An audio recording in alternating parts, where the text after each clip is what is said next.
I'm sure any man, if you ask them if they would want to have more than one woman, 99% would say yes. Han Meditation. Hey guys, I'm Han. This is my wife, Kelly. We're back with another video. If you see us on our phones or writing notes, we're taking notes. So let's get into this. This is an interesting topic that we've been thinking about. So we saw this pop up. Why not cover it? Let's check it out, guys, together. Oh my gosh, I had another question. So when I was growing up, they always told us that like Muslim countries, they don't have rights and whatever. Yeah. Not saying that's true. I'm just saying this is what we're told. And then I interviewed someone that was from Saudi Arabia, and that was, the one place that they always told me, like, women can't drive there. Is that what you advocate? Well, I mean, now I'm like, well, I mean, I know someone whose wife is paralyzed because of a woman driving. So so are you for that or against that? No. I make jokes. But no, women should be able to drive if they're good drivers, but I do know that we cause more accidents based on how much we drive. Men cause more, but they drive more. Like you have truckers and stuff. Sure. So anyways. So I find that interesting. I thought you'd take the pro-Saudi position. No, it was more like I kind of understand where they're coming from. Sure. but anyways, don't quote me on that. But the women vote, though. I think, even though the elections most places women vote, right? I mean, yeah. Anyways, go on. Why is there a conception that women don't have rights in Muslim countries, and is there any truth to it? Well, look, I mean, let me tell you something, Pearly, right?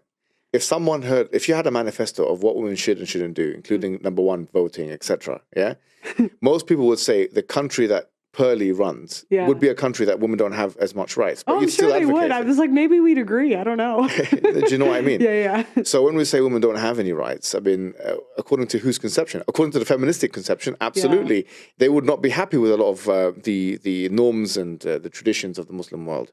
But we have to be very specific as to what we're asking about. Like if we're asking about women owning property, then surely in Islam, I mean, women were allowed to own property before they were allowed to in many parts of the West. That was always a thing that women can do. On the issue of voting, I mean, we don't have necessarily votes because democracy is a Western concept. But we had something called Pledge of Allegiance, and that was both men and women were allowed to do so, for example. On the issue of whether a woman has a say in the marriage, surely she does have a say in the marriage. And in fact, there's a verse in the Quran that says that a woman has as much as the man has in terms of rights, except that the man has 1 degree over her. So the Quran does not embellish the rights of the man as much as the Western man thinks that it does. Of course, there is such a thing as obedience, and of course, there's such a thing as gender roles. Of course, there's such a thing as polygamy in Islam, that man can marry multiple wives, and the polygyny, really. What if she says no to it? What if he says, I want wife number 2, and she says no? Look, no one can force anyone to do anything they don't want to do, especially if she had put that as a stipulation in the contract for marriage. Then he can't do it? If she, according to one view, another view says that he can still do it because it's his God-given right. But what's your view? I take the first view. If she had put it in the contract, he has to follow that. Okay. But if she hasn't put it in the contract, then he can just take the L. Yeah. Sorry, just take the L. Well, for the woman, you're saying. Well, if she didn't want it, it'd be an L, right? Yeah, sure, but it's not going to be like that because in practice. Well, Westerners are in soft polygamy anyway, so that's the thing. It's like, I'm like, guys, you realize that if you have an ex-boyfriend, you're in soft polygamy in a way, or like if you're in a situationship, that's basically polygamy. The women have more rights under Islam. Yeah. Like in a way. I agree. No, I agree with that. Look, but that's why like they'll kind of. I'm not for polygamy, so don't misquote. That's very interesting. I know. Well, okay. Really? How do I put this? I'm not for or against. I think people are gonna do what they're gonna do. So if you were married and your husband wanted to get a second wife, what would you say? I'd just rather not. Okay, no, what if he does it? I'd say, could we not? Well, I mean, if I have a kid by him, like you gotta stick it out at that. Like, what are you gonna do? Go be a single mom? Like, your life will it be better? But you would say to him, you'd rather not. But yeah, I mean, I think what if a man was married and wanted you as a second wife, or a third, or fourth? I'd rather not. You know, I've had actually somewhat offers like that. Oh, really? Okay. I'm okay on that From people in the Muslim community. Yeah, but not. I don't want to. But like, Fair enough. I mean, I don't know how serious they were. No, probably like, fully serious because they can marry a Christian woman. They're allowed to. I don't know. I didn't explore it that far because. No, but I find that interesting because it seems to me that I think a lot of Christians are hypocritical. Maybe you're affected by feminism a little bit here. Maybe. No, I think Christians are hypocritical. Go on. Okay, because the Christians will say the Muslims are so bad because they do the polygamy. You guys can't have polygamy, yada, yada, yada. Mm-hmm. And okay, maybe one part of me understands where they're coming from. It's kind of weird to me for a guy to have multiple wives. That's odd. Really? Wait. But I think it's hypocritical because... I mean, ladies, how many of us were virgins on our wedding days? Like, it's like... No, in the Muslim community, it's like 90%. Yeah, well, okay, I'm talking about, like, I'm saying this is why it's hypocritical. Sure. How many women have been with a cheating ex-boyfriend? Like, everyone. How many women in the West have shared a man at some point? See, that stuff doesn't apply to the Muslim community almost at all. I understand, but I'm saying, like, in the West, it's I'm with you. I think it's really hypocritical for them to judge the polygamy so harshly when we are effectively doing the same thing because most women share a man at some point. And even in Christian, because most Christians, like statistically in the West, 3% of women are waiting for a religious reason for marriage. So it's not like even the tradcon women are doing it. Like, I just think it's a bit hypocritical. Yeah. That's let me be clear. Like on the most contentious issues that affect women today in Islam, I would say number one is polygamy, or the man that can have up to 4 wives at one time. A woman cannot do the same. A man can marry a Christian or a Jew, whereas a woman can only marry a Muslim man. Well, that makes sense. Yeah. Because it's like you're supposed to, well, even in the Christian point of view, like if you submit, I think it's weird when women don't take their husband's religion. Because it's like if you're supposed to trust him in all things. Sure, no, we wouldn't go that far. We would say a woman still has to think for herself. I mean, definitely. Well, yeah, but why would you be with a guy where you don't trust his judgment? That's like no, but with point. Religion, everyone has to have their own judgment. Well, yeah, I think you should trust your... No, I get you. Okay, so the third thing is, obviously on this point, obedience. Okay. So you got to obey the husband. Number 4 is inheritance, because there's some disparity in the way that inheritance is distributed. Not always necessarily not favoring the woman, but it's just not 50-50 at all cases. Sometimes actually favors the woman. It depends on the situation. And finally, I would say the 5th most contentious issue is that affects women today. I think that's it. I think these are the 4 big issues, Are we allowed to, we're not allowed to show our hair, right?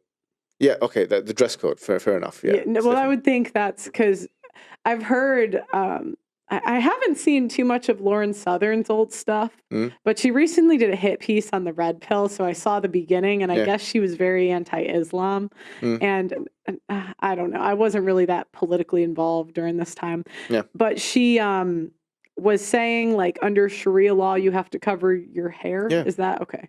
For a woman, but there's no punishment if she doesn't do it. Like, it's not. So, like, for example, a woman comes out into a Muslim country and she doesn't have a headscarf on. What's going to happen? Is he going to whip her? Is he going to stone her? There's no such punishment that's prescribed in Islam. Do you know what I mean? So this is an obligation, but there's no penal punishment that if she doesn't do it, then this is going to happen. These are, I would say, fair enough. These are the 5 things that are you would consider to be, from a feminist perspective, wrong. Obviously, from our perspective, we consider it to be right. That was interesting because, as he said, it's basically a matter of perspective.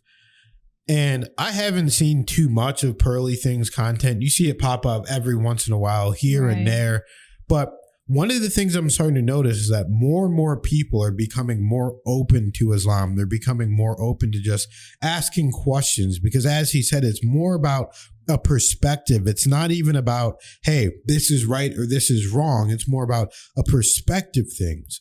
If you're a normal feminist from the Western society and you look at someone and say, hey, they're not showing their hair, they're technically not allowed to show their hair under Sharia law.